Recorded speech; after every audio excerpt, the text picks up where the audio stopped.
کوشش یہی کرنی چاہیے کہ بغیر گفتگو کیے سلام پھیرتے ہی آیت الکرسی پڑھ لی جائے. البتہ اگر کوئی گفتگو کر بھی لیتا ہے تب بھی فضیلت مل جائے گی، کیونکہ جو صحیح حدیث میں اس طرح کے الفاظ موجود نہیں ہیں. تو یہ 3 بڑے بڑے فضائل ہیں. باقی میں نے قرآن حکیم کی صورتوں کے فضائل کے اوپر ڈیٹیل لیکچر ریکارڈ کروا دیا ہوا ہے، مسئلہ نمبر 112A-B-C، جسے شوق ہے تو وہ دیکھ سکتا ہے. اللہ لا الہ الا ہو، اللہ ہی ہے وہ کہ نہیں ہے کوئی معبود سوائے اس کے. الحی القیوم، وہ خود سے زندہ ہے اور باقی سب کو قائم اسی نے رکھا ہوا ہے. سب کو زندہ رکھنے والا وہ ہے، باقیوں کی زندگی اس سے مستعار ہے، اس کی زندگی حقیقی ہے، اپنی ہے. لا تأخذہ سنۃ ولا نوم، اور اس کی زندگی اتنی کامل ہے کہ نہ تو اسے اونگ آتی ہے اور نہ نیند. ہماری زندگی آپ دیکھ لیں ناقص ہے، ہم 24 گھنٹے کے اندر ایک دفعہ ضرور مر جاتے ہیں. موت نیند کی بہن ہے نا. اسی لیے آپ دیکھیں آپ کو جو رات کو سونے کی دعا سکھائی گئی ہے صحیح بخاری میں، اللہم بسمک اموت و احیا، اور اللہم باسمک اموت و احیا، دونوں الفاظ درست ہیں. تیرے نام سے زندہ ہوتا ہوں اور مرتا ہوں. اور صحیح بخاری میں جو صبح اٹھنے کی دعا ہے وہ تو ہے ہی ہے، اس میں تو ڈائریکٹ کلیئر ہو گیا. یہاں تو پھر بھی کوئی کہہ سکتا ہے کہ ایمبیگوٹی ہے کہ یہ اس نیند کا بھی ذکر نہیں ہے، لیکن اس میں تو واضح ذکر ہے، الحمدللہ الذی احیانی بعد ما اماتنی، یا احیانا بعد ما اماتنا، جمع کے سیغے سے ہو، وَإِلَيْهِ النُّشُورُ. تمام تعریفیں اس ذات کے لیے جس نے ہمیں مرنے کے بعد دوبارہ زندہ کر لیا.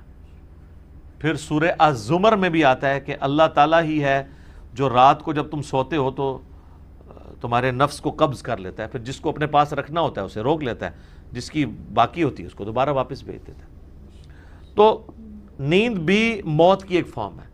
ہماری جو زندگی ہے وہ بھی ناقص ہے، ہم ڈیپینڈنٹ ہیں اللہ کے اوپر اس اعتبار سے کہ جب چاہے وہ سانس روک لے، اور اس اعتبار سے بھی کہ 24 گھنٹے میں ہمیں ایک دفعہ سونا ہی پڑتا ہے، ادروائز آپ اگلے 24 گھنٹے. دنیا کا ذہین ترین آدمی، دنیا کا طاقتور ترین آدمی کتنے گھنٹے جاگ سکتا ہے؟ یہ بزرگ جو جاگتے رہے ہیں نا 1-1 سال یا 2-2 سال، کہانیاں نے کوئی نہیں اٹھ جاگ دے. جس کو ہے نا اس کو لے کے جاگ کے بتائے کوئی. اور کہتے ہیں جناب 3 سال تک کھایا پیا نہیں ہے. اس کے ساتھ اس کہانی کو کمپلیٹ کیا کریں، ساتھ یہ بھی کہا کریں کہ نہ کھادا پیتا نہ پیشاب کیتا، کیونکہ اگر کھایا پیا نہیں ہے تو پیشاب تو کھانے پینے کے ساتھ ہے نا. آپ کھانا پینا چھوڑ دیں پیشاب ختم ہو جائے گا. یہ ساتھ کیوں نہیں کہتے ہیں کہ 3 سال تک پیشاب بھی نہیں کیا، اور پھر اس طرح کا بندہ لے کے آنا ہے، اس کا جو ہم کریں گے نا وہ ہماری ویڈیوز میں ریکارڈ ہے، آج چھوڑ دیں. لہو ما فی السماوات و ما فی الارض. اچھا دوسرا ہے نیند نہیں آئے گی اور اس سے اونگ بھی نہیں آتی، یعنی اتنی کامل زندگی ہے کہ ایک لمحے کے لیے بھی جھٹکا نہیں آتا. لہو ما فی السماوات و ما فی الارض، اسی کے لیے ہے آسمانوں اور زمین کی بادشاہی. اچھا آسمان ہمیشہ جمع کے سیغے کے ساتھ آتے ہیں، زمین سنگولر کے سیغے کے ساتھ، سوائے ایک پارہ نمبر 28 کے اندر کہ اللہ نے 7 آسمان پیدا کیے اور اس کے مثل زمینیں بھی. چونکہ یہ اللہ تعالیٰ کی طرف سے ایک میریکل پلانٹ ہے روئے ارض، زندگی ابھی تک یہیں پہ دریافت ہوئی ہے جس زندگی کو ہم جانتے ہیں، اس لیے اللہ تعالیٰ اسپیشلی اس کا ذکر کرتا ہے. تو قرآن میں جب بھی آیا نا کہ آسمانوں اور زمین کی بادشاہت سے مراد پوری کائنات. من ذا الذی یشفع عندہ الا باذنہ، کس کی جرأت ہے کہ اللہ کے حضور کسی کی شفاعت اور سفارش کر سکے سوائے اس کے اذن کے. ظاہر ہے کسی کی جرأت نہیں ہے. دنیا میں سفارش یہ ہوتی ہے کہ کسی شریف آدمی کو پکڑ کے پولیس لے گئی ہے تو ایک وہاں کا بڑا آدمی جا کے سفارش کرتا ہے کہ جی آپ کو غلط فہمی ہوئی ہے، میں اسے شروع سے جانتا ہوں، بڑا شریف آدمی ہے. اب اللہ کو اس طرح کی سفارش تو کوئی نہیں کر سکتا کہ یا اللہ آپ کو غلط فہمی ہوئی ہے، بندہ غلط پکڑ لیا آپ نے. نہیں، ایسے تو ہو ہی نہیں سکتا. اسی لیے اللہ نے کہا کہ اس کی جرأت ہے کہ مجھے کہے، مجھے سفارش کرے کسی کی، کہ میرے کہنے سے نہیں. تو اب آپ دیکھ لیں بابوں کے بارے میں وہ دھونس کے عقیدے جو رکھے ہوئے ہیں، اسی تو آپ کو قرآن نہیں پڑھنے دیتے. جس نے یہ آیت پڑھنی ہے اس نے کہنا ہے کہ بابا کتوں آ گیا. اتنے کوئی بھی کھنگڑ نہیں دینا اللہ نے، سوائے جس کو اذن دیا ہے محمد رسول اللہ صلی اللہ علیہ وآلہ وسلم. اور وہ بھی ایک پوری دردناک حدیث ہے بخاری مسلم میں، حدیث شفاعت. وہ یوٹیوب پہ میرا کلپ دیکھ لیں. شفاعت رسول صلی اللہ علیہ وآلہ وسلم کا عقیدہ۔ یعلم ما بین ایدیہم وما خلفہم، وہ جانتا ہے جو ان سے پہلے ہو چکا، جو ان کے بعد ہونے والا ہے۔ یعنی اللہ تعالیٰ ہمارا جس کی سفارش تم میرے پاس لے کے آؤ گے نا، مجھے پتا ہے اس نے پہلے کیا کیا اور آندہ کیا کرنا ہے، مجھے بتا رہے ہو۔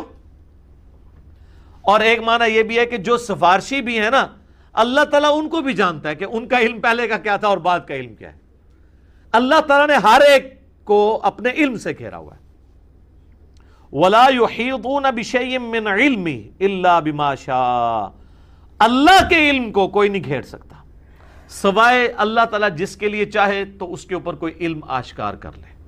یعنی اللہ تعالیٰ کے علم کو کوئی اور مخلوق نہیں گھیر سکتی، اللہ نے سب کو اپنے علم سے گھیرا ہوا ہے، سوائے اس کے کہ وہ جو سورہ آل عمران میں بھی آتا ہے 179 نمبر آیت میں، کہ اللہ کی یہ شان نہیں ہے کہ وہ اپنے غائب کے اوپر کسی کو اطلاع دے سوائے اپنے پیغمبروں کے، اور تمہارا کام ہے اللہ اور اس کے پیغمبروں پر ایمان لاؤ۔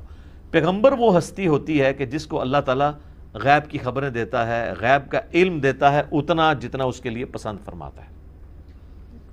علم الغیب کے اوپر میرا مسئلہ نمبر 6A اور 6B آپ دیکھ سکتے ہیں، وہ ڈیٹیل ٹاپک ہے۔ تو جتنا جس کے لیے چاہتا ہے اللہ ظاہر فرماتا ہے، اور جس کے لیے نہیں چاہتا ظاہر نہیں فرماتا۔ اچھا، یہ اب بعض علم الغیب ایسے ہیں جو اللہ تعالیٰ نے انبیاء کرام کو دیے ہیں، اور بعض یہ ہیں جو ہمارے اعتبار سے وہ آپ سمجھ لیں ان سین علم ہے، لیکن چونکہ وہ فزیکل ورلڈ کے ساتھ تعلق رکھتے ہیں اس لیے ہم اس کو علم الغیب کا لفظ تو نہیں بول سکتے، لیکن چھپے علوم ہیں۔ جیسے سائنٹیفک جو بڑے بڑے راز ہیں اس کائنات کے، وہ لوگوں نے دریافت کیے ہیں۔ میگنیٹک فیلڈ کا دریافت کرنا، کمپاس بنا لینا، فیراڈے نے 800 سے 200-300 سال پہلے ہی ہوا نا بجلی والا معاملہ۔ دنیا میں بجلی آئے ہوئے میکسیمم 150 سال گزرا ہے، اس سے پہلے بجلی نہیں تھی۔ تو ایک انسان پہ اللہ نے راز کھولا ہے نا کہ اگر کسی کنڈکٹر کو میگنیٹک فیلڈ کے اندر موو کیا جائے تو اس میں وولٹیج پیدا ہو جاتی ہے، EMF انڈیوس ہو جاتی ہے۔ یہ فیراڈے کو اللہ نے راز سمجھا دیا نا، نیوٹن کو کئی ایک چیزیں باتیں سمجھا دی، آئنسٹائن کو سمجھا دی، تیل زمین سے نکل آیا، گھڑی بنا لی، اتنی ساری چیزیں ہیں، جہاز بنا لیے، جیٹ انجن بنا لیے۔ تو یہ اس کائنات کے راز اللہ تعالیٰ لوگوں پہ کھولتا ہے۔ وسع کرسیہ السماوات والارض، اسی کی کرسی نے آسمانوں اور زمین کو گھیرا ہوا ہے۔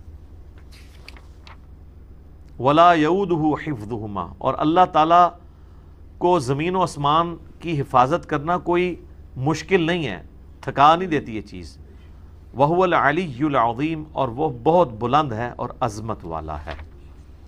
اچھا، یہاں کرسی عین ممکن ہے کہ کوئی فزیکل کرسی ایگزسٹ کرتی ہے، اور عین ممکن ہے کہ یہ بات محاورتاً ہو رہی ہے کہ اللہ تعالیٰ کی بادشاہت اس سے مراد ہو، کیونکہ قرآن میں کئی ایک چیزیں محاورتاً بھی استعمال ہوئی ہیں۔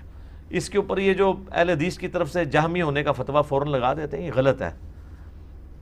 بعض جگہ وہ خود بھی تعویلات کر رہے ہوتے ہیں، جیسے سورہ قصص کے اینڈ پہ آتا ہے کہ ہر چیز کو فنا ہے سوائے اللہ کے چہرے کے، تو سارے اہل حدیثوں نے ترجمہ کیا ہے یہاں چہرے سے مراد اللہ کی ذات ہے، تو تعویل تو وہ بھی کر رہے ہیں۔ یا قیامت والے دن اللہ کے سائے کے سوا کوئی اور سایہ نہیں ہوگا، 7 لوگ اس سائے کے نیچے ہوں گے، بخاری مسلم میں آتا ہے، تو وہاں اہل حدیث بھی کہتے ہیں یہاں مراد عرش کا سایہ، اللہ کا سایہ مراد نہیں۔ تو اس طریقے سے اگر کوئی تعویل کرتا ہے اس طرح کے معاملات میں، جہاں پہ ممکن ہو، جہاں پہ ممکن نہ ہو وہاں پہ نہیں کرنی چاہیے۔ مولانا مودودی تو دونوں طرف گئے ہیں کہ عین ممکن ہے کرسی ہو، اور عین ممکن ہے کہ اس سے مراد ایک محاورتاً بات ہو کہ اللہ کی بادشاہی نے گھیر رکھا ہے ہر چیز کو، اور اس کی یعنی صرف اللہ تعالیٰ نے یہ بنا کے مخلوق چھوڑ نہیں دی، بلکہ اس کی حفاظت بھی اپنے ذمہ لی ہوئی ہے۔ اور وہ ایسی حفاظت نہیں ہے کہ کوئی اللہ تعالیٰ کو مصروف ہو گیا کہ اتنی مخلوقات پیدا کر کے اب کیا کرے گا، وہ ایسا نہیں ہے، بلکہ وہ اللہ تعالیٰ نے پہ کوئی گرا نہیں ہے اس کی۔ وہ تو سورۃ الانعام میں ہے کہ زمین کی گہرائیوں میں کوئی دانہ نہیں پھوٹتا، نہ زمین کے اوپر نہ سمندروں میں کوئی پتا بھی گرتا ہے مگر اس کے علم سے، اور اتنا کامل علم ہے کہ اللہ نے یہ سب کچھ ہونے سے پہلے ہی لوح محفوظ میں لکھ لیا ہے۔ تو ایک ڈیٹیل طلب ٹاپک ہے۔ وَهُوَ الْعَلِيُّ الْعَظِيمُ، اور وہ بلند ہے اور عظمت والا ہے۔ اب یہاں پہ ایک اللہ کا نام بھی آ گیا علی۔ علیٌ تو مخلوق میں کسی کا نام ہو سکتا ہے. یہ ہے العلی، جب الف لام سے ہوگا تو دی علی خاص ہو جائے گا. رحمان تو کوئی بھی ہو سکتا ہے، الرحمن اللہ ہے. رؤوف کوئی بھی ہو سکتا ہے، نبی علیہ السلام کے لیے ہے بالمؤمنین رؤوف الرحیم، لیکن الرؤوف اور الرحیم اللہ ہے. صرف رؤوف اور رحیم سورہ التوبہ کی آخری آیات میں نبی علیہ السلام کے لیے بھی ہے. تو یہاں پہ بھی علی سے مراد بلند، عظمت والا، یعنی اللہ تعالیٰ اپنے عرش پہ مستوی ہے جیسا کہ اس کی شان کے لائق ہے، اور اپنی شان کے اعتبار سے بھی بلند ہے. تو اب یہ آیت الکرسی پہ تو گھنٹوں بولا جا سکتا تھا. میں نے اتنا حصہ کور کیا جتنا ایک عام بندے کی ضرورت ہے، کیونکہ آپ سمجھیں کہ قرآن حکیم میں جتنی بھی آیات اللہ تعالیٰ کی اسماء و صفات کے اعتبار سے یا اس کی قدرتوں اور شانوں کے اعتبار سے آئیں گی، آلموسٹ ان کی جڑ جو ہے وہ آیت الکرسی کے اندر موجود ہے.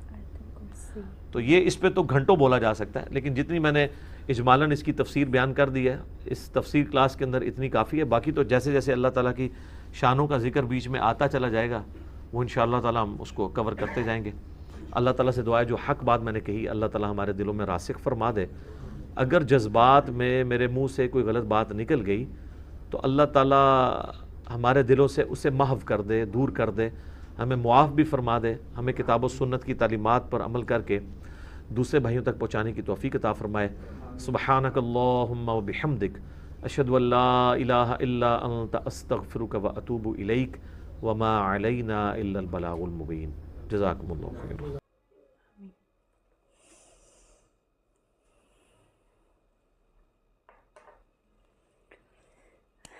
سیریسلی گائز، مطلب آیت الکرسی مجھے لگتا ہے قرآن کی سب سے زیادہ امپورٹنٹ آیت ہے. مطلب وہ تو اللہ نے مطلب حفاظت کے لیے بھیجی ہے اس دنیا میں. مطلب قرآن میں ہر ایک چیز کے لیے دعا ہے، ہر ایک مصیبت کے لیے ہم دعا کر سکتے ہیں. مطلب اللہ نے نا ہر چیز کے لیے اچھے بال دینے کے لیے، اچھی شکل دینے کے لیے، مطلب تمہاری شکل اچھی ہو جائے اور نور آ جائے تمہارے چہرے پر، تمہارے بال گھنے لمبے ہو جائیں، تمہاری کوئی بیماری کی شفا کے لیے بھی، ہر ایک چیز کے مطلب ہر ایک چیز کے لیے اللہ نے نا دعائیں دی ہیں، دعائیں بتائی ہیں کہ اگر ہم روز وہ دعائیں پڑھیں گے تو ہم نا سب کچھ اللہ سے لے سکتے ہیں.